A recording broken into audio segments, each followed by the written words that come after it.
The fluorescent lights of Chicago Memorial Hospital buzzed like angry wasps at 2:47 a.m. Sofia Reyes pushed her cleaning cart down the empty corridor, her back screaming from 7 hours of mopping, scrubbing, and emptying trash bins that smelled like death and disinfectant. Her reflection in the polished floor looked like a ghost. Dark circles under her eyes, hair pulled back so tight it gave her a headache, scrubs that had been white once but now lived somewhere between gray and beige. 28 years old and she felt 50. The night shift paid an extra $1.75 an hour. Sofia needed every cent. Her phone buzzed in her pocket. She didn't need to look to know it was another text from Sunrise Care Facility in Arizona. Your father's account is past due. Payment required by Friday to avoid suspension of services. If you're enjoying this story so far, don't forget to hit the like button and subscribe. Drop a comment telling me where in the world you're watching from. I love hearing from you. Friday, 3 days away. She had $240 in her checking account. She needed $1,800. Sofia kept pushing the cart, the wheels squeaking against linoleum that never stayed clean no matter how hard she scrubbed. Room 412 needed sanitizing after a discharge. Room 419 had requested extra towels. The ICU needed a full deep clean before the morning shift. She had 4 more hours until she could go home, collapse on her mattress on the floor of her studio apartment, and sleep for maybe 5 hours before her second job started at the diner. This was life. This was survival. Sofia, Marcus, the night supervisor, appeared around the corner, his clipboard clutched like a weapon. Emergency room needs attention. Someone vomited in the waiting area. On it, Sofia said, though her feet begged her to sit down, to rest, to stop. She grabbed her supplies and headed down to the ER. The waiting room was never empty, even at this hour. A mother held a feverish toddler. An old man clutched his chest, his face gray. A teenager with a broken arm sat hunched over his phone. And in the corner, near the sliding doors that led to the street, a woman huddled on a chair that was meant for patients, not refugees. Sofia noticed her immediately because everyone else was very deliberately not noticing her. The woman was maybe 60, maybe 70. It was hard to tell beneath the layers of dirt and desperation. She wore a coat that might have been expensive once, navy wool with brass buttons, but now it was torn at the shoulder, stained with things Sofia didn't want to identify. Her gray hair hung in matted strands around a face that was gaunt, hollow-cheeked, marked by months or maybe years of sleeping rough. She was shivering despite the coat, despite the heated waiting room, shaking so hard her teeth chattered. The security guard, Derek, a man Sofia usually liked, was walking toward the woman with his hand on his radio. "Ma'am, you need to leave. This is a hospital, not a shelter." The woman looked up at him with eyes that were startling in their clarity, dark and sharp despite everything else about her that screamed broken. "Please," she whispered. "I'm just cold. Just for a little while. There's a shelter 6 blocks west. You can't stay here. It's full. They're always full." Her voice cracked. "Please, I'm not bothering anyone. Hospital policy. No loitering." Derek's hand moved to her elbow. Not rough but firm. The grip of someone who'd done this 100 times before. Sofia should have cleaned the vomit. Should have done her job and moved on. The woman wasn't her problem. She had her own problems, mountains of them, crushing her under their weight. But she thought about her father, alone in that facility in Arizona, paying strangers to help him eat, to remind him to take his medication, to hold his hand when he forgot where he was or who he'd been before the Alzheimer's had eaten holes in his memory. She thought about dignity, about what it meant to be seen as human instead of inconvenient. "Wait," Sofia said. Derek paused. The woman looked at her with those sharp, sad eyes. "She's with me," Sofia continued, her heart hammering. My aunt. She was supposed to meet me here after my shift." Derek's expression said he didn't believe a word of it, but hospital security wasn't paid enough to argue with cleaning staff about relatives. "Fine, but she leaves when you do. No sleeping here." "Understood." Derek walked away, muttering into his radio about something else, already moving on to the next problem. Sofia approached the woman slowly, the way you'd approach a wounded animal, careful, gentle, non-threatening. "Hi," she said softly. "Are you hungry?" The woman stared at her like she'd spoken a language that had gone extinct. "I have a sandwich," Sofia continued, pulling her lunch bag from her cart. Inside was a turkey sandwich she'd made that morning, an apple, a bag of chips. Her dinner, technically, the meal that was supposed to get her through, until her diner shift ended at noon. She'd eat something at the diner. Maybe Carlo would let her have leftover pancakes or toast that customers didn't finish. She'd figure it out. Here. Sofia held out the bag. The woman's hands shook as she took it. I can't. This is yours. I already ate. Sofia lied. Please. You look like you need it more than me. For a moment, the woman just held the bag, staring at it like it might disappear if she blinked. Then she opened it with trembling fingers and pulled out the sandwich. The first bite broke something inside her. Sofia watched tears stream down the woman's weathered face as she ate. Not quickly, not desperately, but with the careful attention of someone who knew this might be the only real food she got for days. Thank you, the woman whispered between bites. You don't know what this means. What's your name? Sofia asked, sitting down beside her. Elena. The woman took another bite, then looked at Sofia with those impossibly clear eyes. Elena Marchetti. The name tickled something in Sofia's memory, something she'd heard on the news or read in passing, but she couldn't place it. Chicago had 1,000,000 Marchettis. It was a common Italian name. I'm Sofia Reyes. You're very kind, Sofia Reyes. Elena ate the apple next, core and all, not wasting anything. Most people look through me like I'm glass, like I don't exist. You exist, Sofia said firmly. You matter. Elena's eyes filled with fresh tears. I used to believe that, before everything fell apart. Sofia wanted to ask what had fallen apart, and what series of disasters had led this woman from that expensive coat to sleeping on the streets. But it felt invasive, cruel to demand someone's trauma as payment for a sandwich. The shelter really is full? Sofia asked instead. Every night, and the waiting list for the women's facility is 3 weeks long. Elena wrapped the empty bag, carefully, folding it like it was precious. I have a spot under the Wabash Avenue Bridge. It's not much, but it's dry when it doesn't rain. Sofia's chest tightened. Chicago in October was cold, and November was coming, and winter in this city could kill. She thought about the $240 in her account, about Friday's deadline, about her father who needed her. Then she thought about this woman, eating a sandwich like it was a feast, crying over simple kindness, sleeping under a bridge. Sofia pulled out her wallet. Inside were 320s, emergency money she kept for cab fare if she missed the last train, or for medication if her chronic headaches got too bad to function. Here, she said, pressing the bills into Elena's hand. No. Elena tried to push them back. No, you've already done too much. Please, get a warm meal. Maybe a night in a cheap motel. Just something to help. I can't take your money. You're not taking it. I'm giving it. Sofia closed, Elena's fingers around the bills. Please, it'll make me feel better knowing you're somewhere safe tonight. Elena looked at the money, then at Sofia, then back at the money. Her shoulders shook with silent sobs. Why? She whispered. Why would you do this for a stranger? Sofia thought about her answer, about her father's nurse, Carmen, who stayed late without billing them because she said everyone deserved dignity in their declining years. About the bus driver who'd once let her ride free when she'd forgotten her pass and was late for work.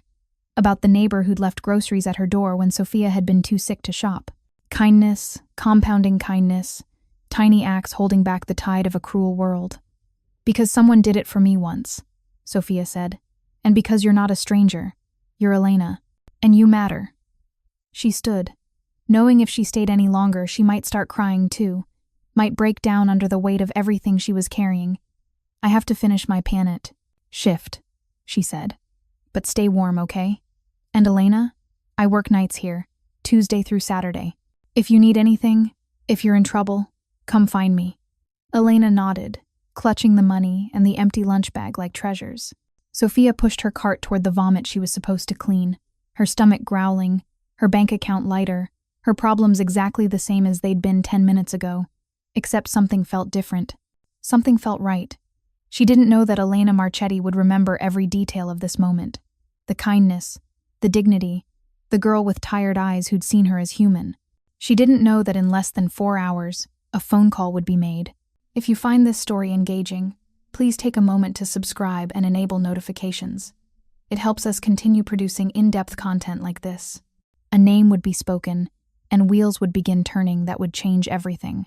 She didn't know that the woman shivering in an expensive coat was the mother of Marco Marchetti, the man who controlled half of Chicago's underworld, who'd been searching for her for 6 months, who'd turned the city. upside down trying to find her. All Sofia knew was that she'd helped someone who needed help. That was enough. For now. The sun was rising over Lake Michigan, painting the water in shades of gold and pink, when Sofia finally clocked out. Her body ached in ways that made her feel ancient. Her stomach cramped with hunger she was trying to ignore. She had 30 minutes to get home, shower, change, and get to the diner for her 7 a.m. shift. The train was crowded with early commuters, people in business suits clutching coffee cups and staring at phones, living lives that seemed impossibly distant from Sofia's reality. She found a seat near the back, closed her eyes, and tried not to calculate how many more double shifts she'd need before Friday. The math was depressing. Her phone buzzed. A text from Carla at the diner. Running short-staffed today. Can you cover Jenny's section too? Extra tips. Sofia typed back, yes. Always yes. She couldn't afford to say no.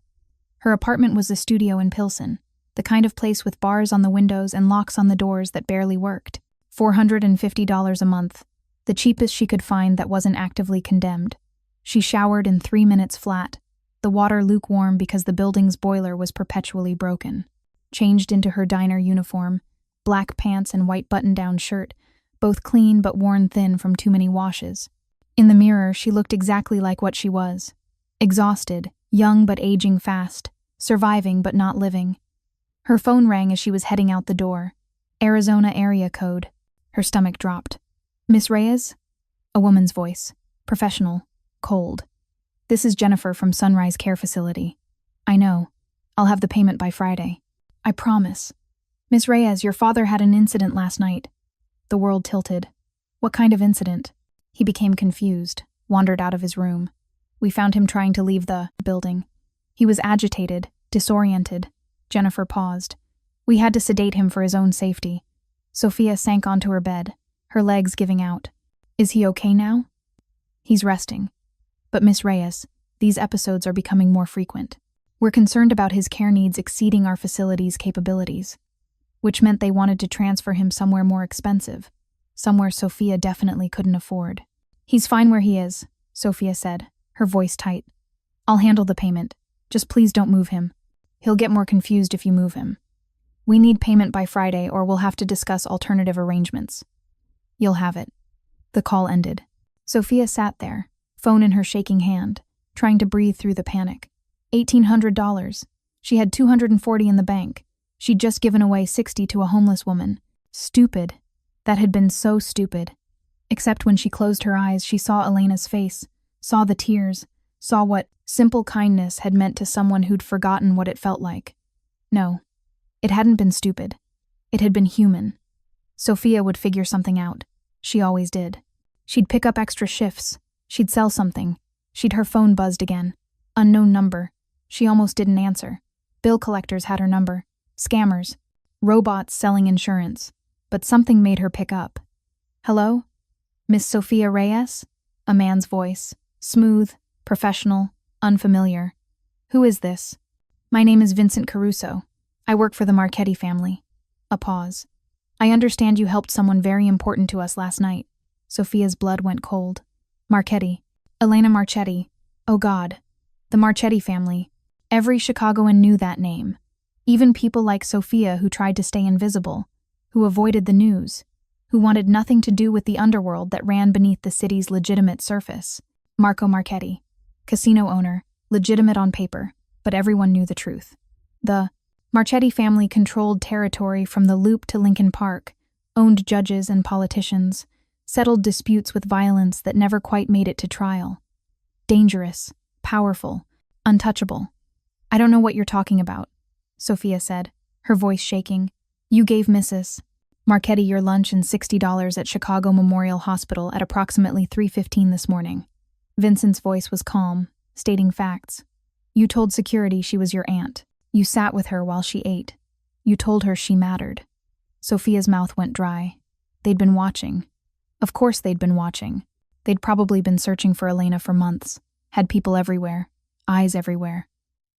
I was just helping someone who needed help, Sofia whispered. Yes, Vincent said. You were. And Mr. Marchetti would like to thank you personally. That's not necessary. I don't want anything. Miss Reyes, this isn't optional. A car will pick you up in 1 hour. Your address is 2847. South Washtenaw, apartment 3C, correct?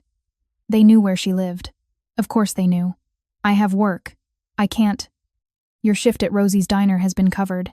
Carla received a very generous donation for the inconvenience.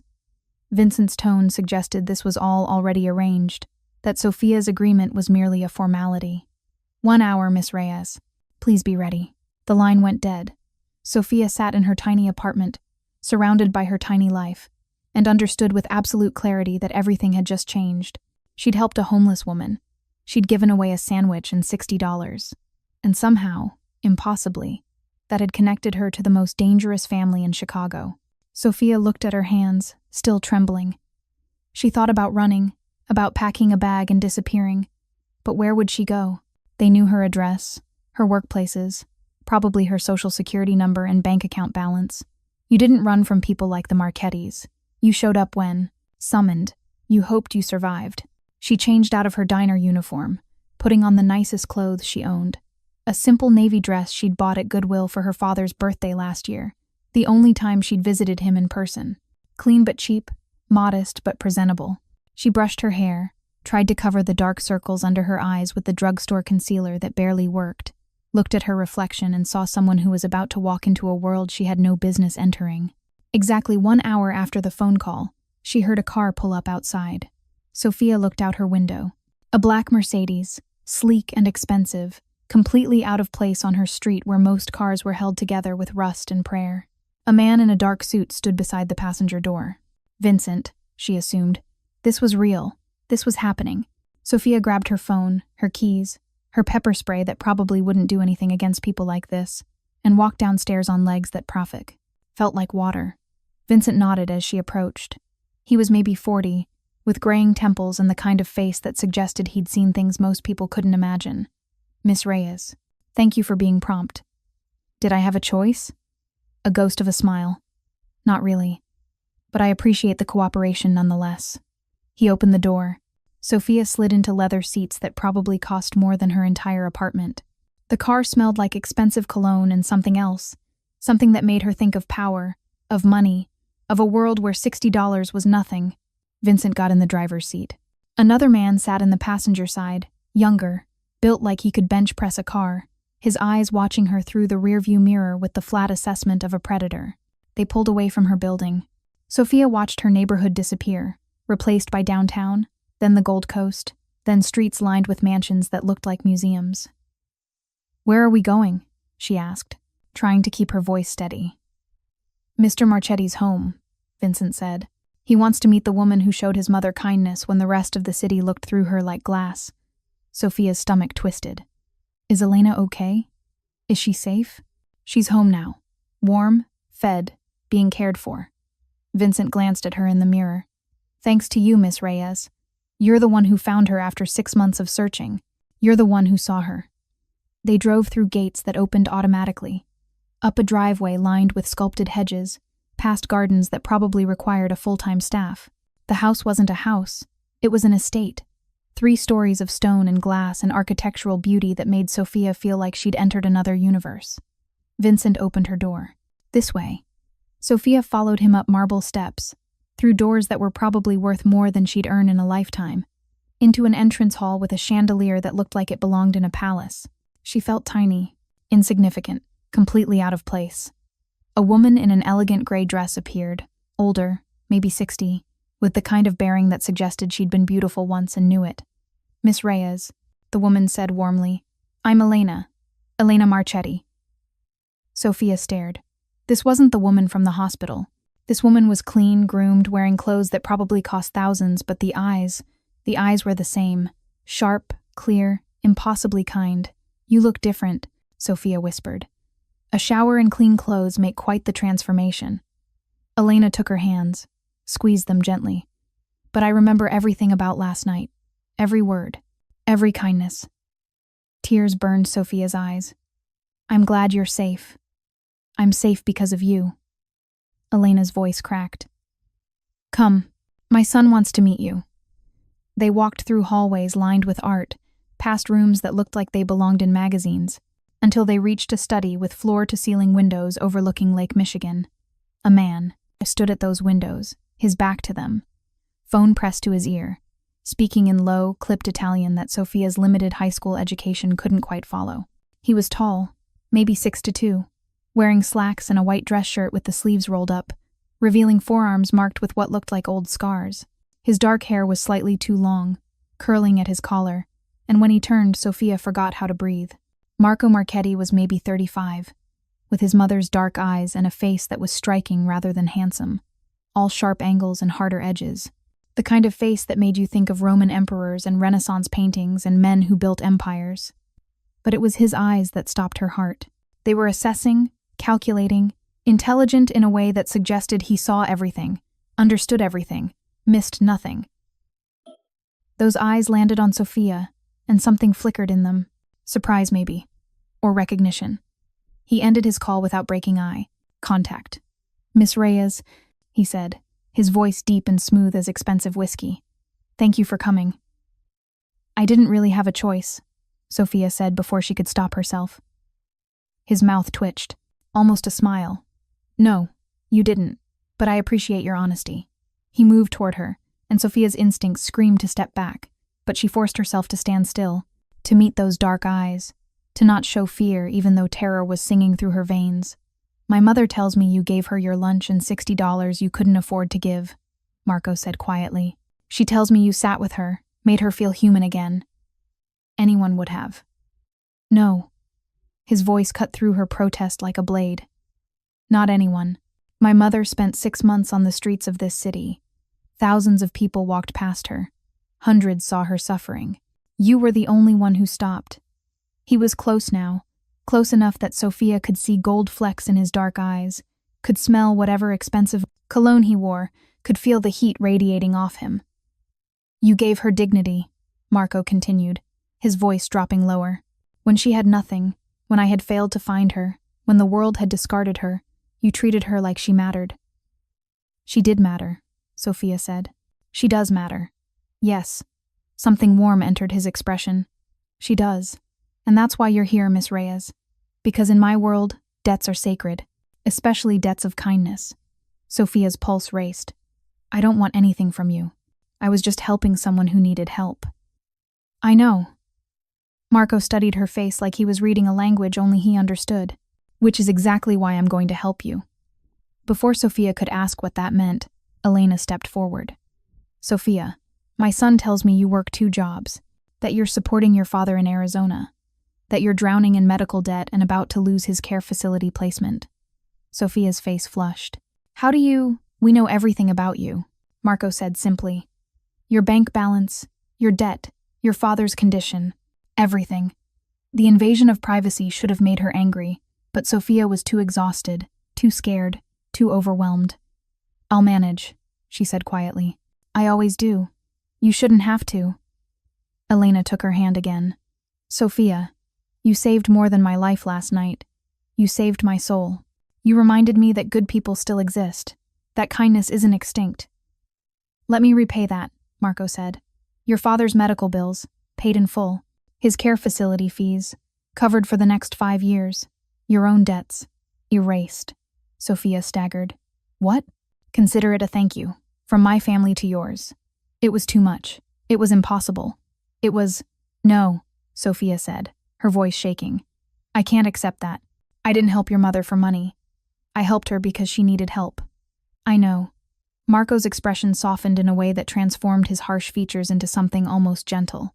"Which is exactly why I'm offering. You don't want payment. You don't expect it. That makes you rare, Miss Reyes. Precious. I'm not precious.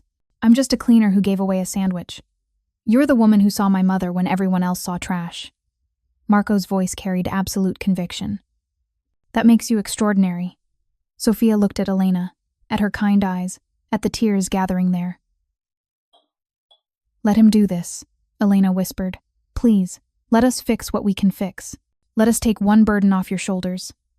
Sofia thought about her father, alone and confused in Arizona, thought about the Friday deadline, the panic attacks at 3 a.m., the constant weight of never having enough, thought about dignity, about what it meant to accept help, about whether pride was worth her father's suffering.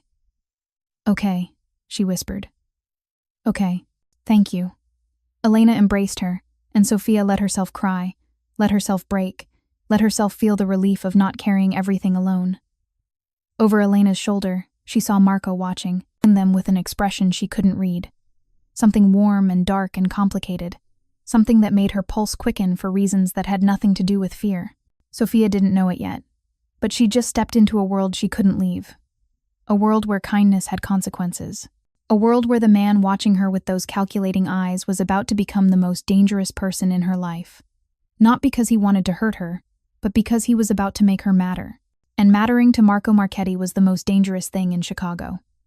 Sofia stood in the marble entrance hall of the Marchetti estate, her worn goodwill dress feeling more threadbare with every passing second. Vincent had just informed her that the paperwork for her father's care had been handled, her debts cleared with a few phone calls that had taken less time than her morning commute. It didn't feel real. "Miss Reyes." Marco appeared from a side hallway, now wearing a charcoal suit jacket that made him look even more imposing. "My mother would like you to stay for lunch. We have things to discuss." It wasn't a request. Sofia followed him through the estate, past rooms that seemed designed to intimidate a library with leather-bound books that probably cost more than cars, a sitting room with furniture that looked like it belonged in a museum, hallways lined with art that Sofia recognized from her community college humanities class. Was that a real Monet? It couldn't be. Nobody had real Monets in their house, except apparently the Marchettis did. They entered a sunlit conservatory where Elena waited at a table set with china so delicate, Sofia was afraid to breathe near it. The older woman had changed into a soft cream sweater and pearls, looking every inch the elegant matriarch rather than the broken woman from the hospital. "Sofia, darling." Elena gestured to the chair beside her. "Please, sit. You must be starving." Sofia's stomach chose that moment to growl loudly, betraying the fact that she hadn't eaten since yesterday afternoon. Her cheeks burned. "When did you last have a real meal?" Marco asked, his eyes narrowing. "I eat," Sofia said defensively. "That wasn't my question." Staff appeared, actual staff in uniforms carrying plates of food that smelled like heaven. Fresh bread, some kind of pasta in cream sauce, roasted vegetables that looked like they'd been picked from a garden that morning, grilled chicken that made Sofia's mouth water. "Eat," Elena said gently. "Please. No one's judging you here." Sofia picked up her fork, acutely aware of Marco watching her from across the table. She took a small bite of the pasta and nearly moaned. It was the best thing she'd tasted in months, maybe years. She tried to eat slowly, tried to maintain some dignity, but hunger won. She cleaned her plate in minutes. When she looked up, Elena was smiling. Marco's expression was harder to read, something between concern and calculation. "Better?" Elena asked. "Much. Thank you." Sofia set down her fork. "I should probably get going. I have a shift at the hospital tonight, and I need to sleep." "You're not working tonight," Marco interrupted. Sofia bristled. "Excuse me? Or tomorrow night, or the night after that." He leaned back in his chair, his dark eyes fixed on her with uncomfortable intensity. "In fact, you're not working either of your jobs for the foreseeable future." "I need those jobs. I have rent, bills." "Your rent is paid through the end of the year. Your bills are handled." Marco spoke like he was discussing the weather, casual and absolute. "You no longer need to work yourself to death on night shifts. You can't just—" Sofia stood, her chair scraping against the floor. "You can't just rearrange my life without asking me."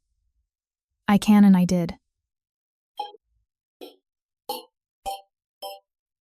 "Marco," Elena said softly, a warning in her voice. But Sofia was already moving toward the door, panic and anger mixing into something that made her feel like she was drowning. This was too much, too fast, too invasive. These people had reached into her life and twisted everything without her permission. She made it to the entrance hall before Vincent materialized in front of the door, blocking her exit with his considerable presence. "Let me leave," Sofia said, trying to keep her voice steady.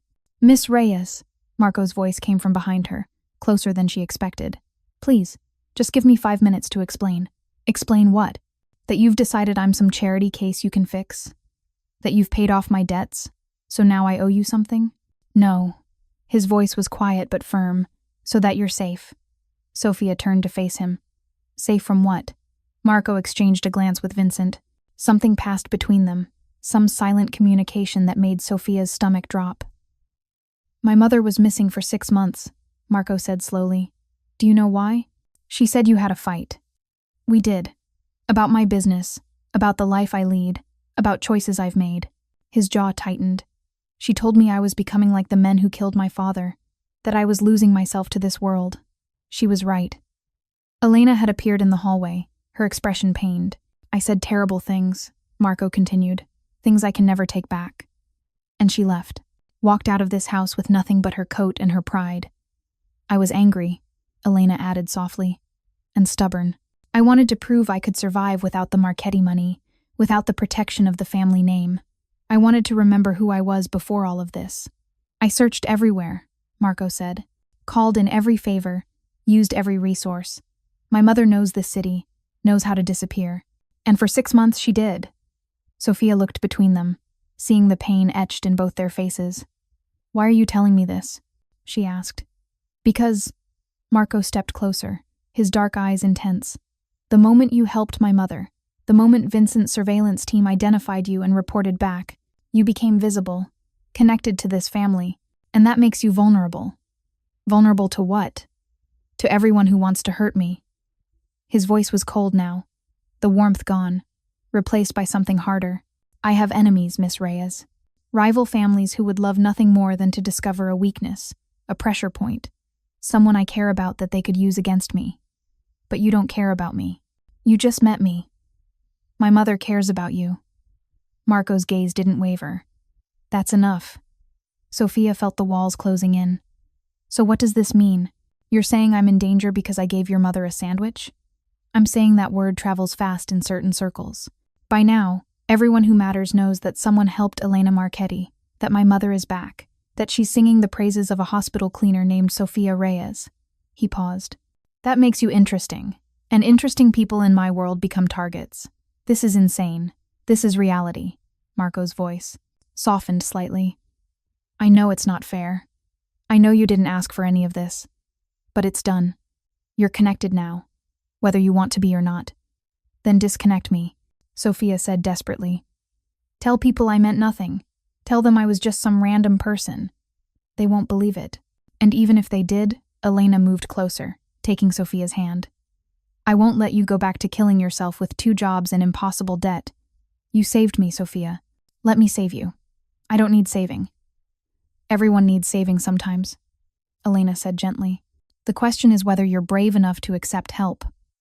Sofia looked at these 2 people. This elegant woman who'd cried over a turkey sandwich, this dangerous man who'd turned her life upside down with a phone call and felt the fight drain out of her. She was tired. God, she was so tired. What do you want from me? She whispered. Stay here, Marco said. At the estate. We have more guest rooms than we know what to do with. You'll be safe, comfortable, and we can figure out a long-term solution. I can't just move into your house. Why not? Because I don't know you. Because this is crazy. Because, Sofia's voice cracked, because I'm nobody. I'm a cleaner who barely graduated high school. I don't belong in a place like this. You belong wherever you choose to be, Elena said firmly. And I'm asking you, as the woman whose faith you restored, to choose to stay, at least for a little while. Sofia looked at the marble floors, the chandelier that probably cost more than her father's entire medical care, the world of wealth and danger that she'd stumbled into with one act of kindness. I need to think, she said finally. Take your time, Marco said. Vincent will drive you home, but Miss Reyes, his dark eyes held hers. Think quickly, word is already spreading, and not everyone in this city wishes the Marchettis well. The ride back to her apartment was silent. Sofia stared out the window, watching the city transform from Gold Coast mansions to working-class neighborhoods to her own street, where broken streetlights created pools of shadow. Vincent pulled up to her building and turned to face her. Miss Reyes, may I speak frankly? Sofia nodded. I've worked for the Marchetti family for 15 years. I've seen Mr. Marchetti care about very few people, his mother, a handful of close associates, and that's it. Vincent's expression was serious. The fact that he's offering you protection, that he's willing to bring you into the family estate, that means something. It means you matter. I don't want to matter to people like him. People like him are the only reason people like you survive in a city like this, Vincent said quietly. You think your hospital is clean because of good management? You think your neighborhood stays relatively safe because of police patrols? This city runs on agreements, territories, understandings. The Marchettis maintain order in their territory. That includes you, whether you knew it or not. Sofia's hands clenched in her lap. I don't want to be part of this world. You already are. The moment you sat down with Mrs. Marchetti, you stepped into it. He paused. The question is whether you want to survive it with protection or without it. After he drove away, Sofia climbed the 3 flights to her apartment, her legs heavy, her mind spinning. Inside, everything looked exactly the same. The mattress on the floor, the tiny kitchenette, the bathroom with the leaking faucet she couldn't afford to fix. Her whole life contained in 400 square feet of barely habitable space. She sat on her mattress and pulled out her phone. 3 missed calls from Carla at the diner, 2 texts asking if she was okay, a voicemail from the hospital asking why she'd called out, and 1 new text from an unknown number. This is Marco. If you need anything, call this number, day or night. Sofia stared at the message. She should delete it, should block the number and pretend today never happened. Instead, she saved it. Her phone rang, Arizona area code, her father's facility. Miss Reyes, this is Jennifer from Sunrise Care. I'm calling to confirm we received payment for your father's account. Not just for this month, but papers rustled. It says here through the end of 2030, 5 years paid in full. Is that correct? Sofia's eyes burned. Yes, that's correct. Well, this is wonderful news. Your father will be so well cared for. And Miss Reyes, we're also showing a substantial deposit in his personal account for incidentals, clothing, activities, anything he might need. After the call ended, Sofia lay back on her thin mattress and let herself cry. Not from sadness, but from the overwhelming relief of not carrying that crushing weight anymore. Her father was safe. His care was secure. She didn't have to panic about Friday's deadline or next month's payment or the month after. That. Marco Marchetti had given her that. With what was probably pocket change to him, he'd bought her father 5 more years of dignity. The debt Sofia owed him now felt bigger than money. It felt like something she could never repay. She must have fallen asleep because she woke to pounding on her door. For a disoriented moment, she thought it was Vincent coming back, thought the Marchettis had changed their minds. But the voice that came through the door was wrong, slurred and angry and familiar in a way that made her blood turn to ice. Sofia, open this fucking door. Ricardo, her ex-boyfriend, the man she'd left 8 months ago after he'd put her in the emergency room with cracked ribs and a black eye, the man who'd promised to kill her if she ever left him, the man she'd thought she'd successfully disappeared from. I know you're in there. More pounding. Saw you come home. Looking real nice, too. New dress? New friends? You think you can just forget about what you owe me? Sofia pressed herself against the wall, her heart hammering. She'd changed the locks. She'd moved buildings. She'd been so careful. Open the door or I break it down. You remember what happened last time I had to do that? She remembered. She remembered everything. The bruises that took weeks to fade. The fear that still woke her up sometimes. The way he'd smiled while he hurt her. With shaking hands, Sofia pulled out her phone. She scrolled to Marco's number. This is Sofia. I need help. She hit send before she could second guess it. The response came in seconds. Address? She sent it. Don't open the door. Help is coming. Sofia. Ricardo's voice was getting louder, more violent. You think you're better than me now? Think those rich people you fucking care about trash like you? Something hit the door. Hard. He was kicking it. I'll break every bone in your body, he screamed. Just like I should have done before. Sofia grabbed her pepper spray, her hands shaking so badly it could barely hold it. She backed into the corner farthest from the door, trying to make herself small, trying not to make any sound. The door shuddered under another kick. The cheap lock was starting to give. This was it. This was how she died. Ricardo would break down the door, would do what he'd always promised, and no one would stop him because no one ever stopped men like him. Then she heard new voices in the hallway. Step away from the door. A man's voice, cold and controlled. Fuck you. This is between me and my girl. Step away or I'll make you step away. A scuffle. A shout. The sickening sound of something hitting flesh. Then silence. Sofia waited, barely breathing. Pepper spray clutched in her white-knuckled grip. A knock. gentle this time. Miss Reyes? It's Vincent. You're safe now. You can open the door. Sofia's legs wouldn't work. She couldn't move, couldn't make herself cross the room. Sofia. Marco's voice now, concerned. Open the door, please. We need to see that. You're okay. Somehow that got her moving. She stumbled to the door, fumbled with the remaining lock, pulled it open. Marco stood in her hallway, his suit jacket gone, his white shirt slightly rumpled. Vincent was behind him, along with 2 other men. Between them, they held Ricardo.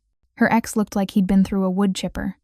His nose was clearly broken, blood streaming down his face. One eye was already swelling shut. His lip was split. This him? Marco asked quietly, his dark eyes on Sofia's face. She nodded, unable to speak. Something terrifying crossed Marco's expression. Take him, he said to his men. Make sure he understands that Sofia Reyes is under Marchetti protection. Make sure he understands what happens if he ever comes near her again.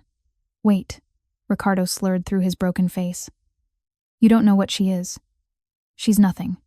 Marco moved so fast, Sofia barely saw it. One moment he was standing beside her, the next he had Ricardo slammed against the grater's wall, his forearm across the other man's throat. She is everything, Marco said, his voice deadly soft.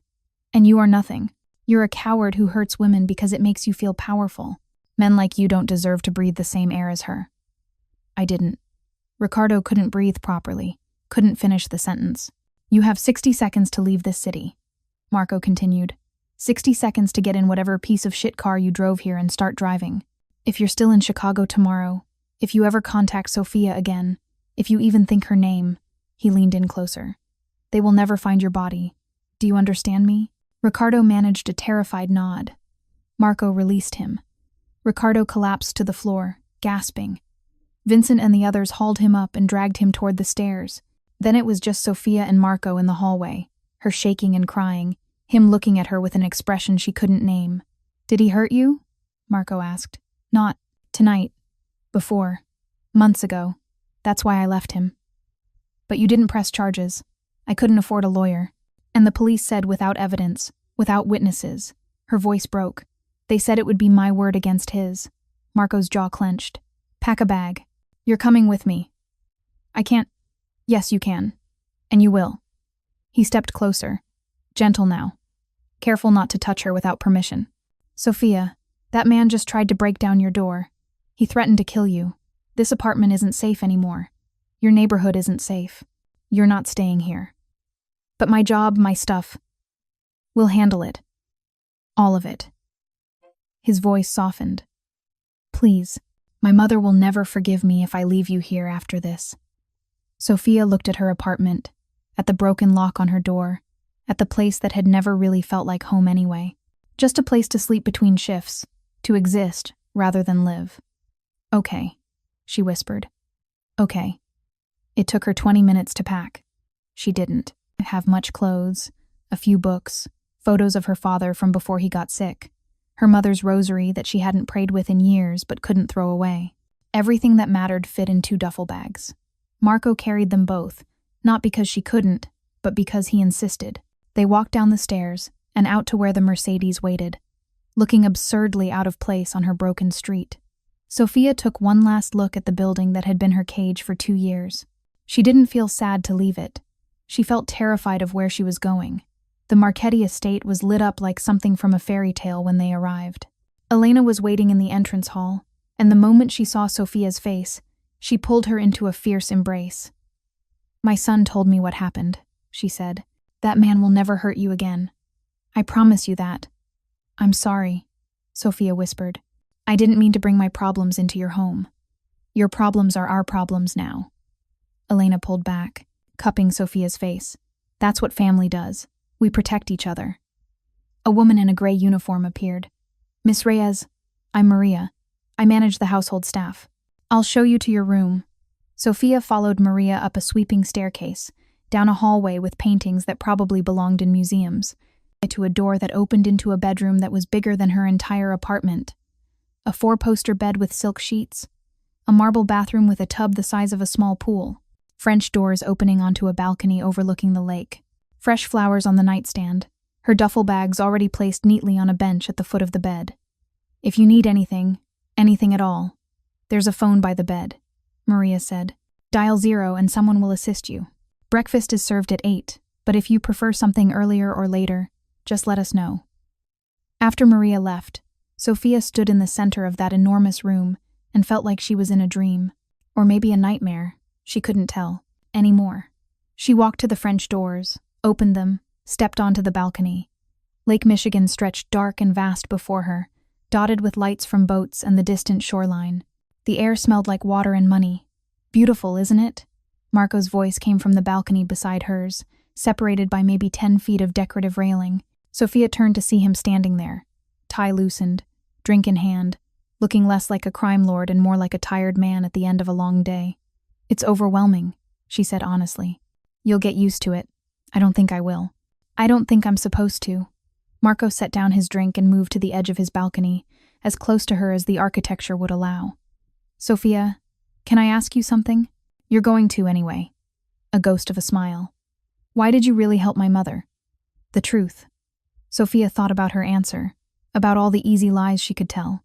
But something about the darkness, about the way he was looking at her with genuine curiosity rather than calculation, made her honest. "Because she reminded me of my father," Sofia said quietly. "Before he got sick, he used to help people. We'd be driving and he'd see someone with a flat tire and he'd pull over, help them change it. Someone's groceries would spill in the parking lot and he'd help pick them up. He couldn't walk past someone who needed help." She gripped the railing. "After he got sick, after the Alzheimer's started eating him away, I watched people treat him like he was invisible, like he was a burden, like his dignity didn't matter anymore. And I promised myself I would never do that. I would never look through someone like they weren't human. So when you saw my mother, I saw someone who needed help, someone who still had dignity, even when the world had taken everything else." Sofia's voice cracked. "I saw someone worth seeing." Marco was quiet for a long moment. When he spoke, his voice was rougher than before. "My father died when I was 17. Shot in the back by rivals who wanted our territory. He bled out in an alley while people walked past, while people heard the gunshot and decided it wasn't their problem." Sofia's chest tightened. "I found him," Marco continued. 4 hours later. No one had called the police. No one had tried to help. They'd just left him there like garbage, his hands clenched on the railing. That's when I learned what this city really is. What most people really are. "Marco, but you're different." He looked at her then, really looked at her, and something in his eyes made Sofia's breath catch. "You stopped. You cared. You gave away money you needed because someone else needed it more. That's so fucking rare, Sofia. You have no idea how rare." "I'm not special," she whispered. "You are to my mother. And that makes you special to me." They stood there in the darkness, two strangers connected by one act of kindness, both of them damaged in different ways, both of them, trying to figure out what happened next. "Get some sleep," Marco said finally. "Tomorrow, we'll figure out a plan, how to keep you safe, how to move forward. But tonight, just rest. You're safe here. I promise you that." He went back inside, leaving Sofia alone on the balcony with the lake and the stars and the overwhelming feeling that her life would never be the same. She had given a homeless woman a sandwich, and somehow, that simple act had led her here, to a mansion on the lake, to protection she didn't ask for, to a dangerous man who looked at her like she was something precious. Sofia went inside and closed the French doors. The bed was impossibly soft. The sheets smelled like lavender. Outside her door, she heard footsteps security. She realized, guards protecting the house, protecting the family, protecting her. She fell asleep thinking about dark eyes and promises, about danger and safety existing in the same breath, about how kindness had opened a door she could never close again. And in his own room down the hall, Marco sat awake, thinking about a woman with tired eyes who'd given away her last $60, who'd faced down an abusive ex with nothing but pepper spray and hope, who'd somehow slipped past every defense he'd built and made him care. Which was dangerous, because in his world, caring got people killed. But it was too late now. Sofia Reyes mattered, and Marco would burn down anyone who tried to hurt he. Sofia woke to sunlight, streaming through windows she didn't recognize. For a disorienting moment, she thought she'd overslept for her hospital shift, that she was late, that Marcus would write her up again. Then she remembered the Marchetti estate, Marco's protection, Ricardo's broken face. The door she'd closed on her old life. She sat up in the massive bed, sheets tangled around her legs. The bedside clock read 9:47 a.m. She'd slept for almost 12 hours, the deepest sleep she'd had in years. A soft knock at the door. "Miss Reyes?" Maria's voice. "I have breakfast if you're awake." Sofia wrapped herself in the robe she found hanging in the closet silk, of course, because everything here was expensive, and opened the door. Maria entered with a tray that looked like something from a hotel. Fresh fruit, scrambled eggs, toast, orange juice that was clearly fresh squeezed, coffee that smelled like heaven. "Mrs. Marchetti asked me to let you sleep as long as you needed," Maria said, setting the tray on the small table by the window. "But she'd like to see you when you're ready. No rush." After Maria left, Sofia ate slowly, staring out at the lake.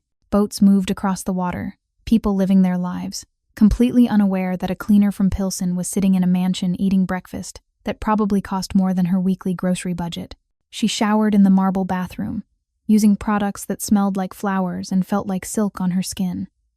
Her reflection in the mirror looked strange, same face, same body, but different somehow.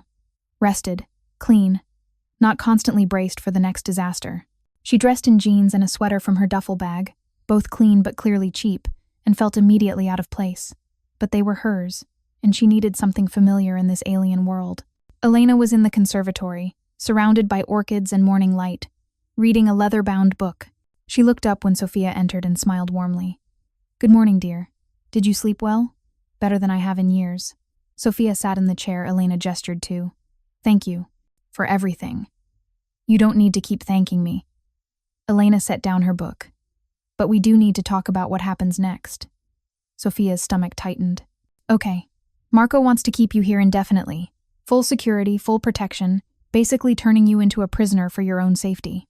Elena's expression was wry. "He means well, but he doesn't understand that safety without freedom is just a prettier cage. What do you think I should do?" "I think you should decide what you want. Not what Marco wants, not what I want." "What do you want, Sofia?" Sofia stared at her hands. What did she want? Before yesterday, she'd wanted to survive, to keep her father safe, to maybe someday have enough money saved to go back to school. Simple dreams that felt impossibly distant. Now those immediate needs were met. Her father was secure. Her debts were paid. For the first time in years, she could breathe without panic crushing her chest. But what did she actually want? "I want to help people," she said slowly. "Not just my father. Not just myself. I want..." She struggled to articulate it. "When I worked at the hospital, the best part wasn't the paycheck. It was when patients would thank me for making their room comfortable, or when families would smile because I'd helped them feel less helpless. I want to do more of that."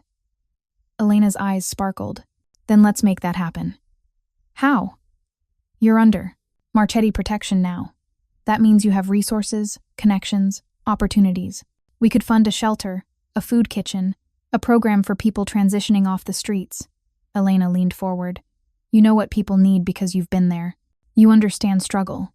That's valuable, Sofia. That's powerful." Sofia's heart raced. "I don't know how to run a program like that. Neither did I when I started the Marchetti Foundation 20 years ago, but I learned, and I'll teach you." Elena squeezed her hand. "What do you say? Want to turn one sandwich into something bigger?" Before Sofia could answer, the conservatory door opened. Vincent stepped inside, his expression grave. "Mrs. Marchetti, Miss Reyes, Mr. Marchetti, needs to see you both immediately." Something in his tone made Sofia's pulse quicken. This wasn't a request for lunch. This was trouble. Marco's study felt different in daylight, less intimidating, more like a war room. Maps of Chicago covered one wall, marked with pins and notes Sofia didn't understand. 3 men she didn't recognize stood around Marco's desk, all of them looking tense. Marco stood at the window, his back to the room, phone pressed to his ear. He was speaking rapid Italian, his tone clipped and cold. When he turned, his expression made Sofia's blood run cold. This wasn't the man who'd stood on the balcony last night. This was someone harder, more dangerous. Someone who made decisions that ended lives. "Mama, Sofia, sit." He gestured to chairs. "We have a problem." "What kind of problem?" Elena asked, her voice steady despite the tension crackling through the room. "The Rossi family knows Sofia is here." Marco's dark eyes found hers. "They know I've extended protection to her, And they're making moves. What kind of moves? Sofia whispered. One of the men stepped forward, older with graying hair and cold blue eyes. Miss Reyes, I'm Frank DeLuca, Mr. Marchetti's consigliere. The Rosses control territory on the south side. They've been testing Marchetti boundaries for months, looking for weakness, waiting for an opportunity to expand. What does that have to do with me? Your leverage, Frank said bluntly. A connection to Marco that can be exploited. They're spreading rumors that you're his mistress, that he's distracted, that he's going soft, protecting a nobody from nowhere. The word nobody stung, even though Sofia had been thinking the same thing. It's a test, Marco added. They want to see how I'll respond. If I hide you, I look weak. If I let them threaten you without consequences, I look weak. They're trying to force my hand. Then send me away, Sofia said immediately. Send me somewhere else, somewhere safe, so I'm not a problem. No, Marco's voice was absolute. Marco, she has a point, Elena said carefully. If Sofia being here puts her in danger, she's safer here than anywhere else in this city, maybe anywhere in the country. Marco moved closer to Sofia. The moment we sent you away, the moment we showed that threats work, you'd become a permanent target. Every family, every rival, everyone who wants to hurt me would know that threatening someone I care about gets results. But you don't care about me. You barely know me. Something flickered in Marco's eyes. That's not true anymore. The room fell silent. Elena looked at her son with an expression Sofia couldn't read. Surprise, concern, maybe something like understanding. What's the alternative? Sofia asked, her voice small.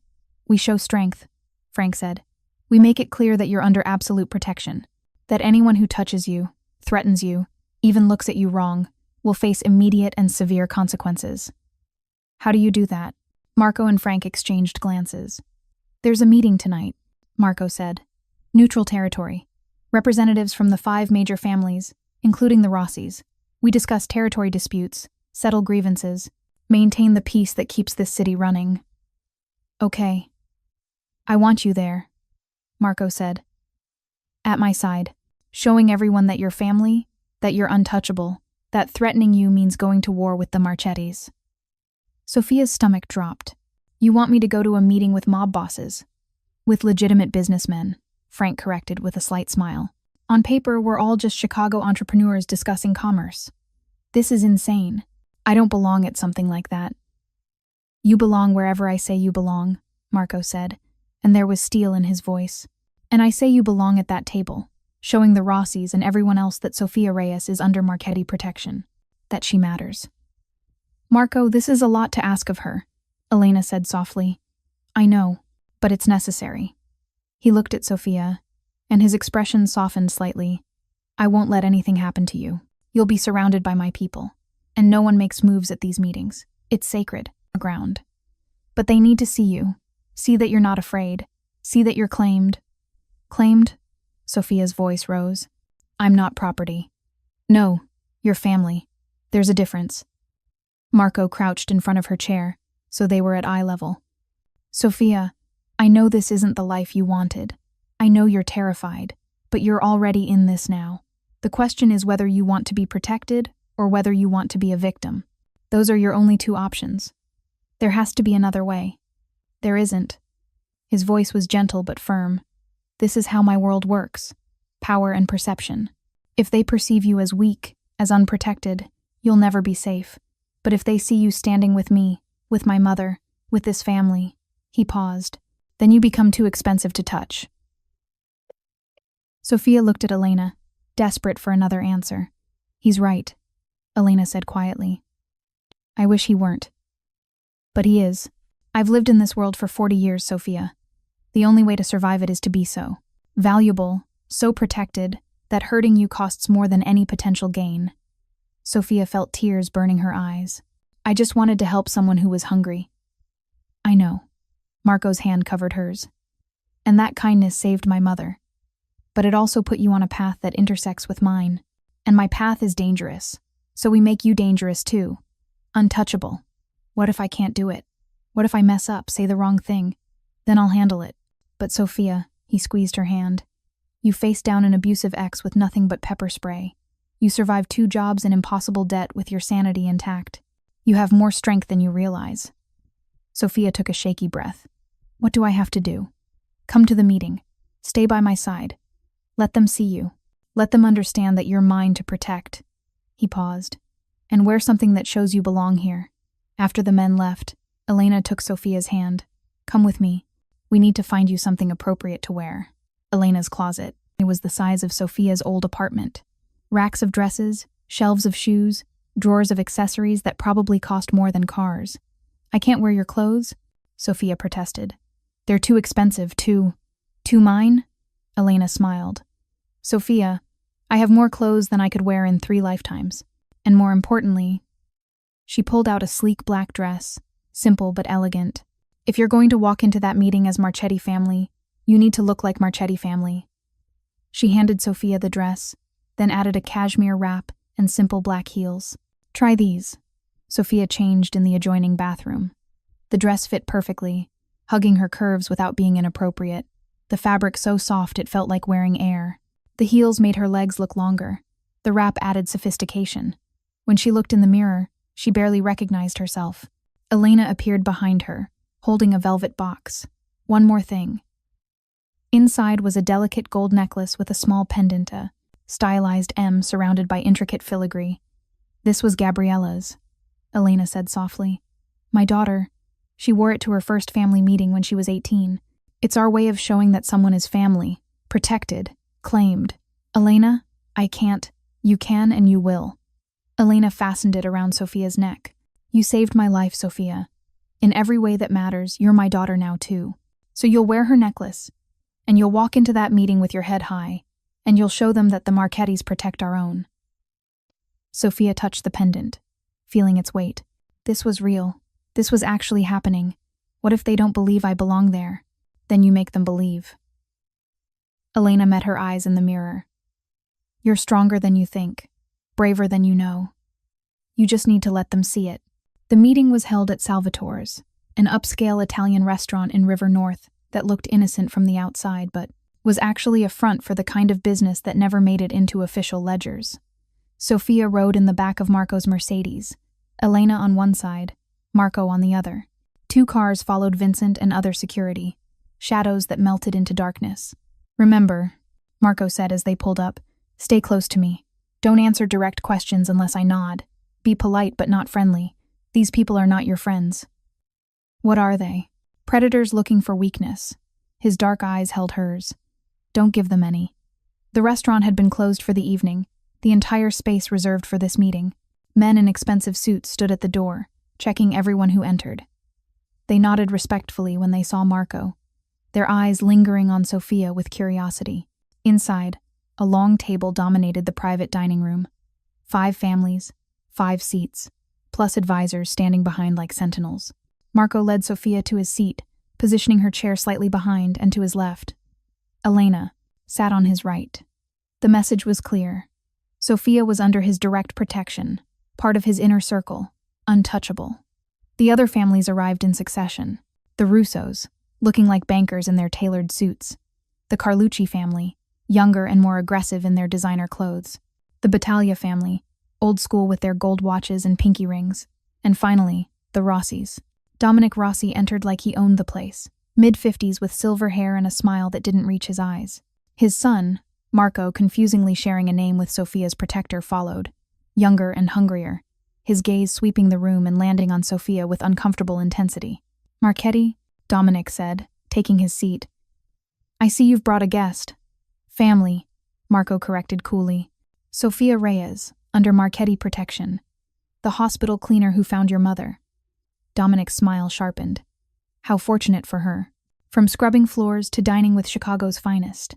Quite the upgrade. Sofia felt her face burn, but Marco's hand touched her arm lightly. A warning. Don't react. "Miss Reyes showed my mother kindness when she needed it most," Marco said, his voice carrying through the room. "She gave away food she couldn't afford to give, money she needed for herself, because she saw a human being in distress. That kind of character is rare. Valuable. Valuable enough to bring to family business?" Marco Rossi, the son, leaned forward. "Or is there another reason she's here? The rumors say The rumors are designed to create discord. Elena cut in, her voice sharp. Sofia is under my protection as well as my son's. She's family. That should be the end of the discussion. Dominic's eyes glittered. Of course, Mrs. Marchetti. No disrespect intended. The meeting preceded discussions of territory, shipments, disputes between crews. Sofia understood about a third of what was being said. The rest coded in euphemisms and careful language that never quite admitted to anything illegal. But she felt the eyes on her, the assessment, the calculation. Halfway through, during a brief break while food was brought out, Marco Rossi approached. He stood too close, invading Sofia's space deliberately. Miss Reyes, he said smoothly, welcome to our world. You must find it all very exciting. I find it necessary, Sofia replied, keeping her voice steady. Necessary. Interesting word choice. He smiled, and it made her skin crawl. You know, in our circles, protection has a price. What exactly are you paying Marco Marchetti for his protection? Before Sofia could respond, Marco was there, materializing beside her with a speed that made young Rossi step back. She pays nothing, Marco said quietly, because she earned it. She saved my mother when nobody else bothered. That debt supersedes money, power, or anything else you might imagine. Of course, Marco Rossi held up his hands, just making conversation. Then converse elsewhere. After the younger Rossi left, Marco's hand found Sofia's back, steadying. You okay? I hate him. Good instincts. Marco's jaw was tight. The Rossis are testing boundaries. They wanted to see how I'd react to them approaching you. Now they know. The meeting resumed. More discussions. More coded language. More tension simmering beneath a veneer of civility. Then Dominic Rossi dropped his bomb. Before we adjourn, he said casually, I'd like to propose a partnership. The Marchetti family has shipping connections we could benefit from. In exchange, we offer access to our construction contracts. A mutually beneficial arrangement. Marco's expression didn't change. We'll consider it. Of course. Though I should mention, Dominic's smile was sharp. These partnerships work best when both families have comparable investments, comparable vulnerabilities. It creates balance, trust. What are you suggesting? Elena asked, her voice cold. Simply that new additions to families, especially valuable ones, create opportunities for connection, or leverage, depending on one's perspective. The threat was clear.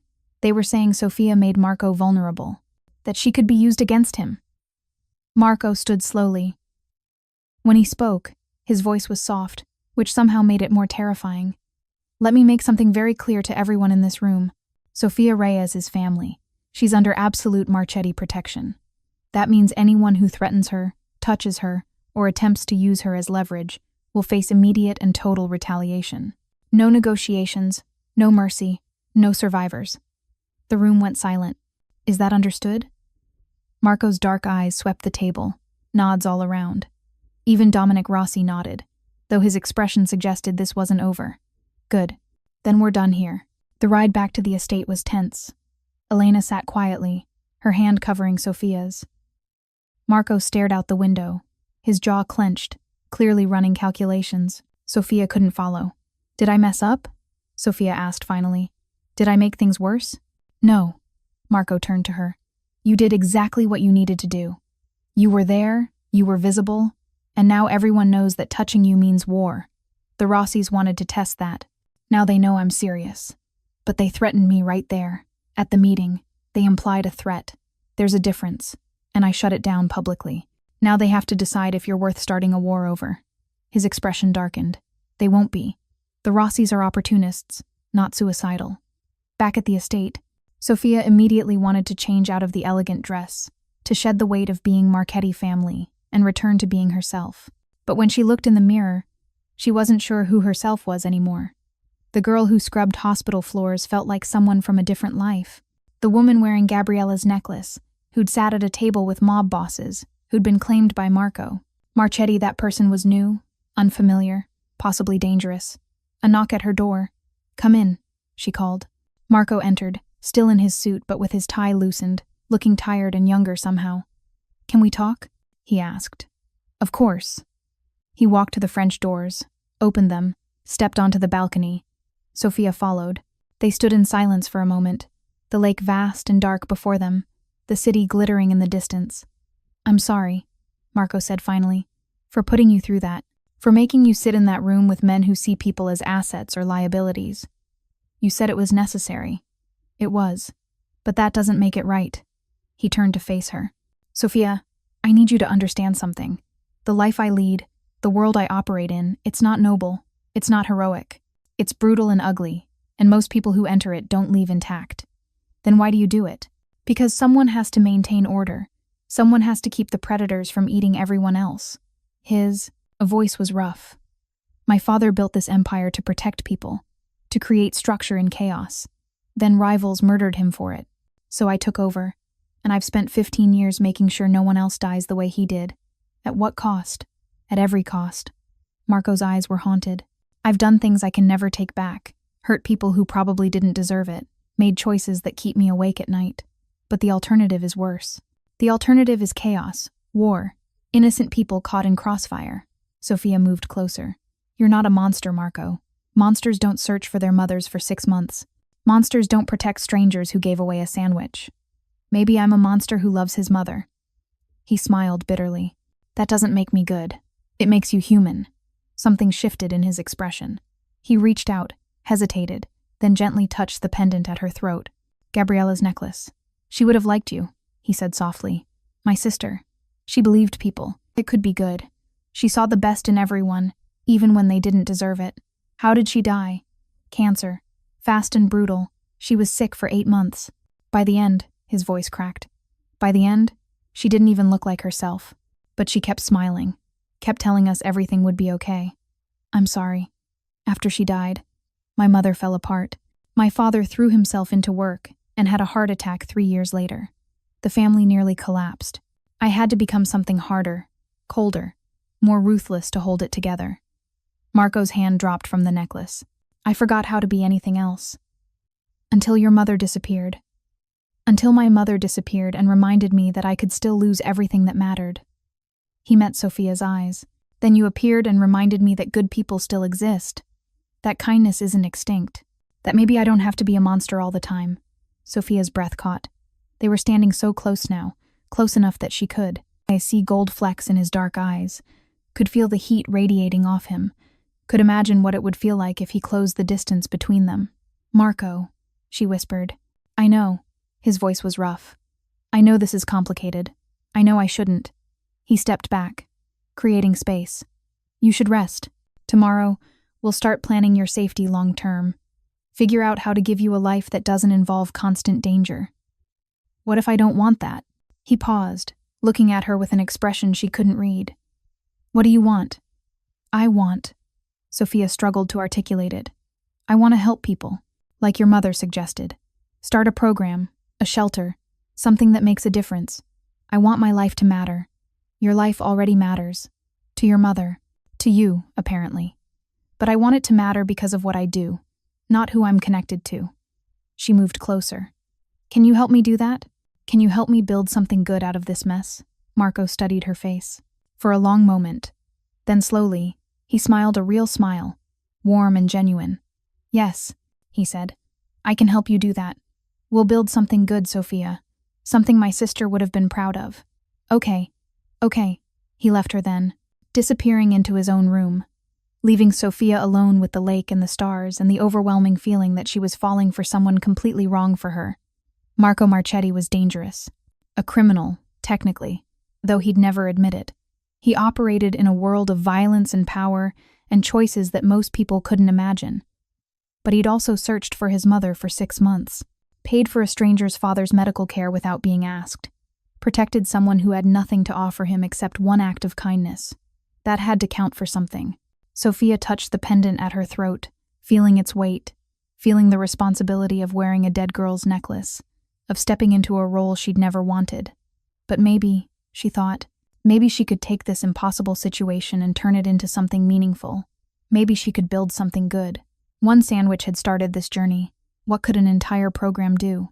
Sofia went to bed thinking about possibilities, about second chances, about how kindness could compound into something bigger than she'd ever imagined. She didn't know that 3 blocks away, Dominic Rossi was on the phone making plans. She didn't know that Marco's protection, while absolute, came with a target painted on her back. She didn't know that in 2 days, everything would explode. But for tonight, for this moment, she let herself hope. And sometimes, hope was the most dangerous thing of all. The next morning, Sofia woke to discover Elena had assembled a team. "If we're going to build a shelter and support program, we need to do it right," Elena said over breakfast in the conservatory. "I've called in favors. People who owe the Marchetti family and can help us navigate the logistics." 3 people sat around the table. A lawyer named Patricia, who specialized in nonprofit law, an architect named James, who designed several successful shelters in other cities, and a woman named Carmen, who ran the largest social services network on the South Side. "Miss Reyes," Patricia said, pulling out folders. "Mrs. Marchetti has explained your vision. A shelter with dignity, focused on helping people transition off the streets with job training, mental health support, and practical resources." "Yes," Sofia said, feeling overwhelmed. "I worked at the hospital. I saw how people were treated like problems to solve rather than humans who needed help. I want something different." "Then let's make it different." James spread architectural drawings across the table. "I'm thinking we convert one of the Marchetti properties on the west side. 3 stories, currently vacant. We could create private rooms rather than dormitories, kitchen space for teaching culinary skills, offices for counseling and job placement." "How much would something like that cost?" Sofia asked. "About $2 million for the full conversion," James said. "But Mrs. Marchetti has already approved the funding." Sofia's head spun. $2 million. More money than she could comprehend. "This is too much," she protested. "I can't let you spend that kind of money on saving lives?" Elena cut in gently. "On giving people dignity?" "Sofia, the Marchetti family makes more than that in a month from legitimate businesses alone. This is pocket change, and more importantly," her voice grew firm, "it's the right thing to do." Carmen leaned forward. "Miss Reyes, I've been working in social services for 20 years. I've seen a lot of well-meaning rich people try to fix poverty with money and fail because they don't understand the problem. But you," she pointed at Sofia, "you understand it. You've lived it. That's valuable. That's what makes this different." "I don't know how to run a program like this." "Then we'll teach you," Patricia said. "I'll handle the legal structure, the nonprofit status, the compliance issues. James will handle construction. Carmen will help with program development and staffing. Your job is to provide the vision, the heart, the understanding of what people actually need." Sofia looked at Elena, who was smiling like she'd just won the lottery. "See," Elena said, "you're not alone in this. We're building something together." They spent 3 hours planning. By the end, Sofia's head was swimming with details: square footage, zoning requirements, staffing ratios, budget projections. But underneath the overwhelm, she felt something else: purpose. For the first time since her mother died, since her father got sick, since Ricardo put her in the hospital, since she'd started working 2 jobs just to survive for the first time, she felt like she was moving towards something instead of just running from disaster. "We're calling it Gabriella's house," Elena announced. "After my daughter. She would have loved this project." Sofia's throat tightened. "Elena, are you sure?" "That's perfect," Elena finished. She believed in helping people, in seeing the invisible, in kindness as a radical act. This honors her memory better than any statue or scholarship. This is living legacy. After the meeting ended and the team left, Sofia found herself alone in the conservatory with Elena. The older woman was crying quietly, touching one of the orchids that had been Gabriella's favorite.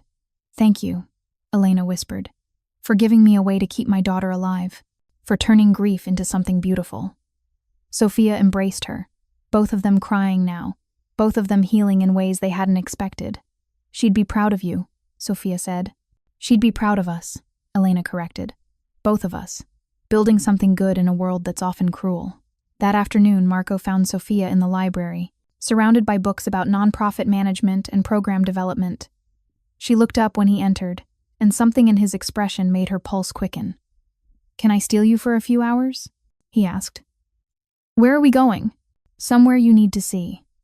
They drove into the west side, past neighborhoods Sofia recognized from her hospital shifts, areas where poverty and struggle etched themselves into every street corner, where people survived rather than lived. Marco pulled up to a 3-story brick building that looked abandoned.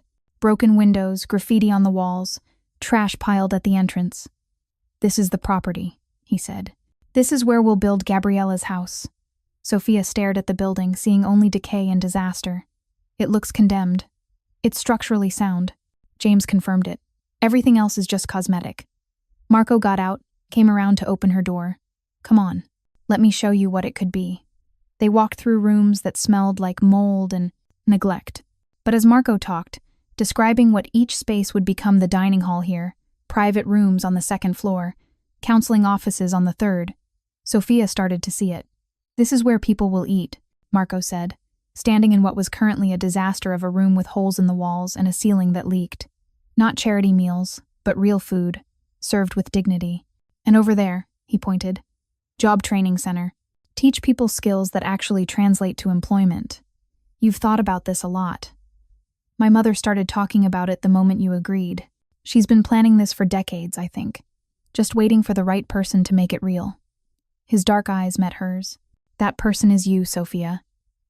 They climbed to the third floor. One room had intact windows, overlooking the street. Sofia could see kids playing basketball in a nearby park, could see the neighborhood that would surround Gabriella's house. This could be your office, Marco said. If you want one, a place to plan, to meet with people, to change lives. Sofia finished softly. Yes. She turned to face him. In the empty room with Chicago spread below them, he looked less like a crime lord and more like a man trying to build something good. Why are you really doing this? Sofia asked. The truth. Marco was quiet for a long moment. Because my sister's death destroyed my mother. Because my father's murder destroyed me. Because I've spent 15 years building power and empire, and I've never felt like it mattered. Not really. He moved closer. Then you appeared and gave away a sandwich you couldn't afford. You showed my mother kindness that literally saved her life. And I realized, his voice roughed, I realized that kindness matters more than power. That saving one person with dignity matters more than controlling half this city. Marco, let me finish. He took her hands. You make me want to be better, Sofia. You make me remember that I'm more than what this life has turned me into. And building Gabriella's house, helping you create something good, that's how I become better. That's how I honor my sister and make my mother smile and maybe redeem some of the terrible things I've done. Sofia's breath caught. I don't think you're terrible. You should. But I don't. She squeezed his hands. I think you're a man who lost people he loved and built walls to survive it. I think you're dangerous and powerful and probably ruthless when you need to be. But I also think you search for missing mothers and pay for strangers' medical bills and want to build shelters that honor dead sisters. That's not terrible, Marco. That's complicated. That's human. He stared at her like she'd said something in a language he'd forgotten. Then he pulled her closer, his forehead resting against hers, both of them breathing the same air in the empty room that would become something beautiful. I'm falling for you, he whispered. I shouldn't. It's dangerous for both of us. But I can't stop. Then don't, Sofia whispered back. He kissed her. It was gentle at first, testing, asking permission with every movement.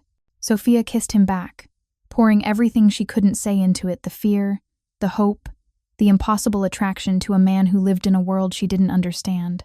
Marco's hands cupped her face, deepening the kiss, and Sofia felt like she was falling, like the ground had disappeared, and only he existed, only this moment, only the impossible thing growing between them. When they finally broke apart, both breathing hard, Marco rested his forehead against hers again. This is a terrible idea, he said. The worst, Sofia agreed. You should run. Get far away from me in this world. I should, she smiled. But I won't. Sofia, I'm staying. Marco, I'm building Gabriella's house. I'm helping your mother heal. She took a shaky breath. I'm falling for you too. And yes, it's complicated and dangerous and probably stupid. But it's also real, and I'm tired of running from real things. He kissed her again, harder this time, desperate, like he was trying to memorize her. When they finally stopped, the sun was setting, painting the empty room in gold and amber. We should go back, Marco said reluctantly, before my mother sends out a search party. On the drive home, Sofia's phone rang. Unknown number. She answered hesitantly. Sofia Reyes? A woman's voice, professional but strained. Yes? This is Jennifer from Sunrise Care Facility. I'm calling about your father. Sofia's blood turned cold. What's wrong? Is he okay? He's stable now, but he had another episode, a severe one. He became violent, injured one of our staff members. Miss Reyes, I'm afraid we can't keep him here anymore. He needs a specialized memory care facility with higher security. We've made arrangements to transfer him tomorrow. Wait, no. Sofia's voice rose. You can't transfer him. He'll get more confused, more agitated. Please, he just needs… Miss Reyes, he put a nurse in the hospital. We're not equipped to handle this level of care. The transfer is necessary. I'm sorry. The call ended.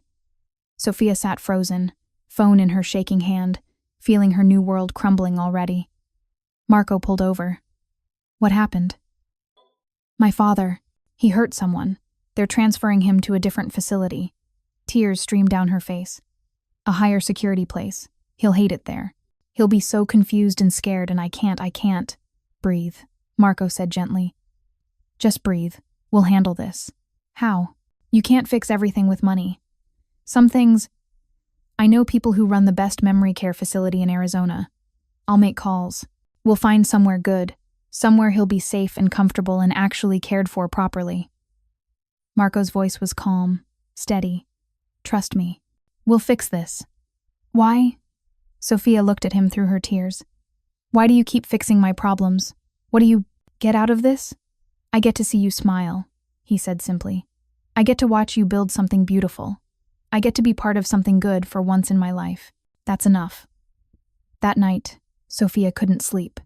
She stood on her balcony, watching the lake, thinking about her father alone and confused in Arizona, thinking about the kiss in the empty building, thinking about how quickly her life had transformed from survival mode to something completely unrecognizable. Movement on the balcony beside hers. Marco, also awake, also watching the water. Can't sleep either? He asked. Too much in my head. Want company? Sofia nodded. He climbed over the decorative railing with surprising ease, joining her on her balcony. They sat on the bench together, close but not touching, two people trying to figure out what they were becoming. I made calls, Marco said. There's a facility in Scottsdale, top-rated for Alzheimer's and memory care, private rooms, high staff-to-patient ratio, on-site, medical care. They have an opening. Your father can transfer there instead. Marco, it's done. Papers are being signed. Vincent is flying to Arizona tomorrow to oversee the transfer personally. Make sure your father is comfortable, safe, treated with dignity. He looked at her. He'll be okay, Sofia. I promise. She should protest. Should say it was too much, that she couldn't keep accepting his help. But all she felt was relief, overwhelming and complete. Thank you, she whispered. They sat in silence for a while. Then Sofia asked the question that had been burning in her mind. What happens now? With us? Marco was quiet for a long moment. Honestly, I don't know. My world is dangerous. People I care about become targets. You've already seen that with the Rossis. It could get worse. But I can't stay away from you. I've tried. I've spent days telling myself you're off limits, that I should maintain distance, that getting involved with you is selfish and reckless. He turned to face her. I can't do it. You're in my head, Sofia, under my skin, and I'm too selfish to walk away. Then don't. You should want me to. I know. Sofia moved closer. But I don't. I want you exactly as you are, complicated and dangerous and trying to be better. That's enough for me. He kissed her again, softer this time, tender in a way that made Sofia's heart ache. When they broke apart, he pulled her against him, his arms wrapped around her, both of them watching the lake in the darkness. I'll protect you, he murmured, no matter what, even if it costs me everything. I know. They stayed like that until dawn started painting the sky pink and gold. Two people from completely different worlds finding something unexpected in each other. Neither of them knew that 2 miles away, Dominic Rossi was finalizing a plan. Neither of them knew that Marco's promise of protection was about to be tested in ways neither could imagine. Neither of them knew that in 3 days, Sofia would have to choose between saving herself and saving the man she was falling in love with. But for now, in the quiet before the storm, they had this. Each other, hope, and the fragile belief that maybe, just maybe, kindness could survive in a world built on violence. Maybe love could grow in impossible soil. Maybe Sofia Reyes and Marco Marchetti could build something beautiful together. They were about to find out. Thank you so much for watching until the end. If you loved this story, Check out the other videos on your screen now. I think you'll really enjoy them. And don't forget to subscribe if you haven't already. See you in the next story.